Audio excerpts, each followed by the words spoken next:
الحمد لله نحمده ونستعينه ونستغفره ونؤمن به ونتوكل عليه ونعوذ بالله من شرور أنفسنا ومن سيئات أعمالنا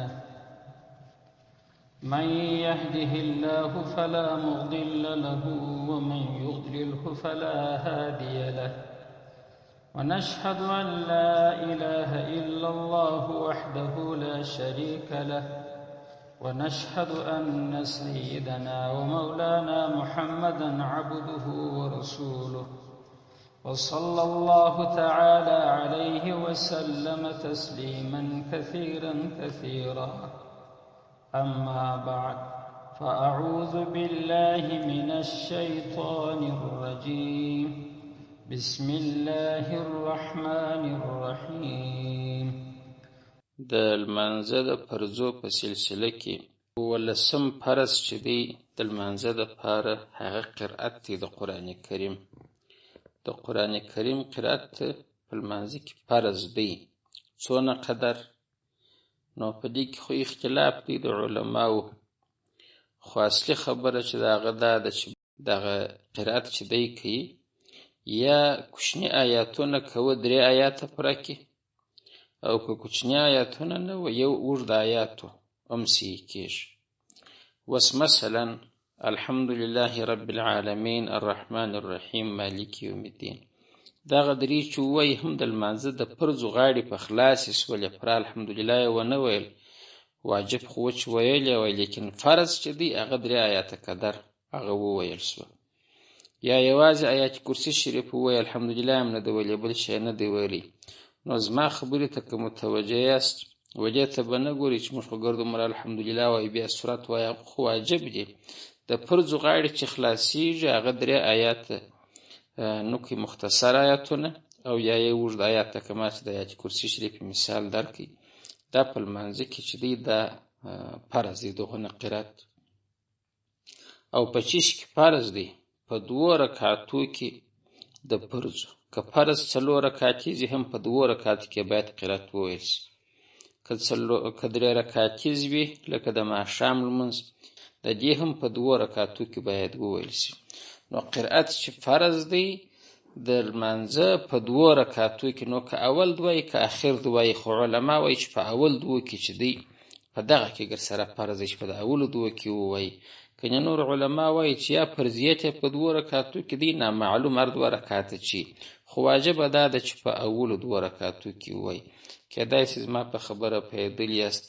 د قرأت اندازه ما در وښول چې دغه نه قرأت په لمانځه کې فرض دی، او چیرې بیا وایي په 2 رکعتو کې چې په اولو کې ووایي خو نو بس ښه دی، که نه چې په اخرو 2 کې ووایي هم یې غاړې د فرضو غاړې په خلاصېږي.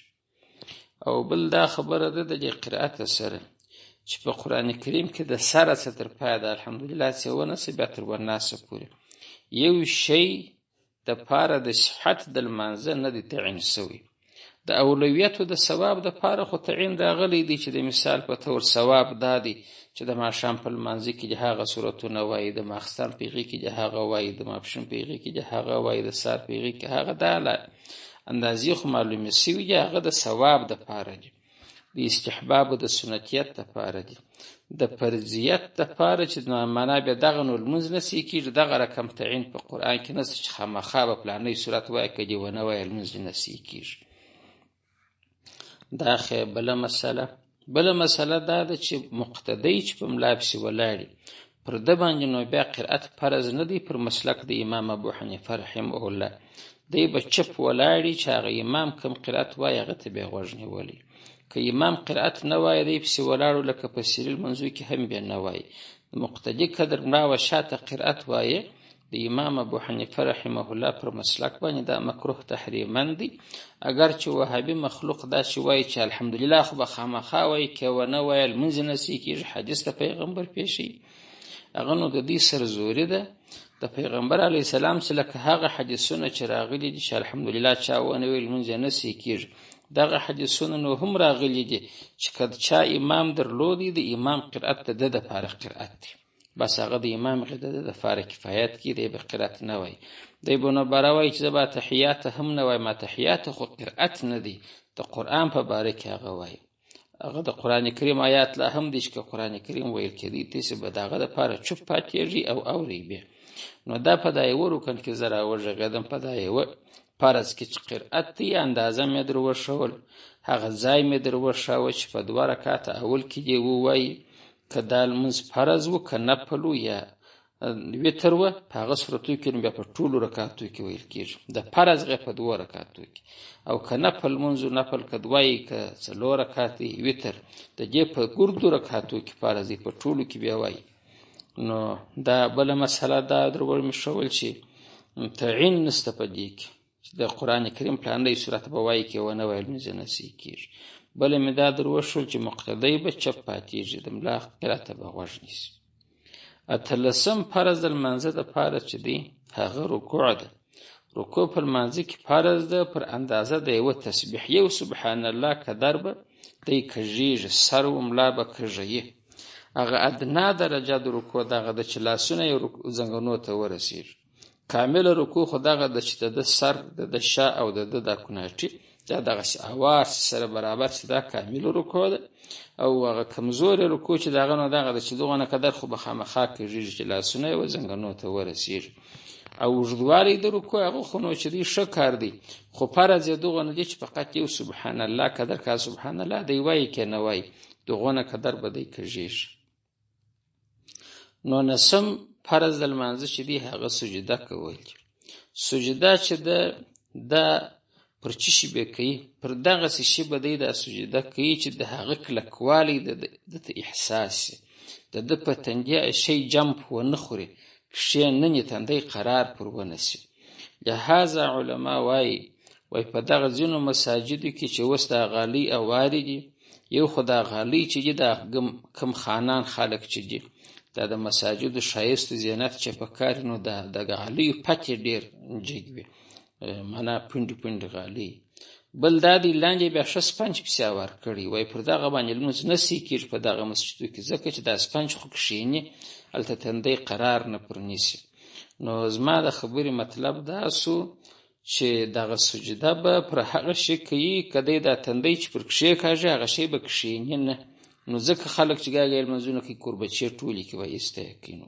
نو هغه چې لاندې سپنج ور اوار کړي هغه هم دغه رقم حکم لري چې نه دی پر صحیح.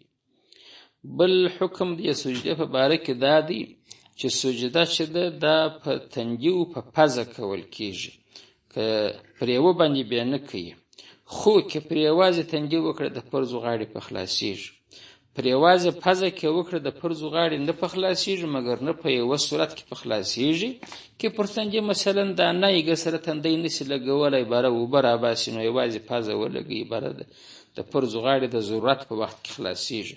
او که یوازې تندی ولګاوه صحیح کېږي، خو اولاد دغه د چې تندی و پزه دواړه ولګوي. نه پسې سجده فرض شول، سجده کې به څوک لګېږي تندی و پزه، دا فرضي نه ده چې خامخا به دواړه لګېږي، دا فرض یوازې په تندي هم ادا کېږي، خو کامله سجده دغه د چې پزه ورسره ولګوي. او په یوازې پزه باندې فرض نه ادا کېږي، مګر نه په هغه صورت کې که عذر و، د عذر په صورت کې به ادا کېږي. او پاته چې 20 فرض شو د پاره د لمانځه، هغه دا دی چې پر کوم ځای چې دی سجده کوي او چې پر کوم ځای پښې ایښي دي، هغه د سجدې ځای به دا د پښو تر ځای دغه نه لوړ نه یي چې د اتې تر نیمایي بالای. اته ما درته ذکر کړه، اته پښتو توری دي، دا د انسان د څنګلې څخه د ګوتو در سره و دغه ته اته ویل کېږي. دا چې بیا نیمایي کې نو هغه ځای چې دی سجده پر لګي هغه به در دغه نیمایي دغه نه اندازه به د پښو تر ځای لوړ نه یي، که لوړ و باره دغه سجده بیا نه صحیح کېږي. کېدای شي په خبره زما پوهېږي، مګر نه د ضرورت په وخت کې. یو ځای د مثال په طور داسې یو ضرورت پیښ شو، داسې یو باران و ژلۍ پیښه شوه چې خلکو طاقت نه شو کولی ګر سره، لکه دا ګای په کې ژلۍ پیښ شي. په دغسې ځای کې په مسجد کې دا صفونه دونه تخته ودرېږي، که د سجدې حالت ته تللی دا یو سړی دی د دې بل مختلف پر دا شا باندې سجده وکړي، نو هغه خو لوړ دی، نو دا د ضرورت ټیم دی. که ضرورت نه وي بیا چې دی دا د سجدې ځای به د پښو تر ځای نیمه اته قدر بالا نه وي، که نیمه اته وخلاصېږي که در نیمه اته بالا سو دا سجده نسوه سي. چې سجده نسوه سي نو لمونځ یې نه صحیح کېږي، مګر نه د ازدحام په وختو کې. ازدحام بیا چې دی ما لکه هغه یو ضرورت درته ووایه د ژلیو ده، او یا داسې چې خلک دغونه ډېر سي چې بالا نور چې دی روډونه دي چټل دي سره مسجد ته کې ورپرې وایه د مسجد دایره و علاقه ګرده ډکه ده نه ځایېږي، نو خلک یې دغونه تخته سره ودرېږي چې د سجدې حالت یې رالی چې یو د هغه بل پر دا شا باندې سجده ورولګوي هم صحیح کېږي. دا خو نو بیا ضرورت سو، د ازدحام حالت سو. نو الله تعالی دې زموږ د ټولو لمونځونه را صحیح کړي.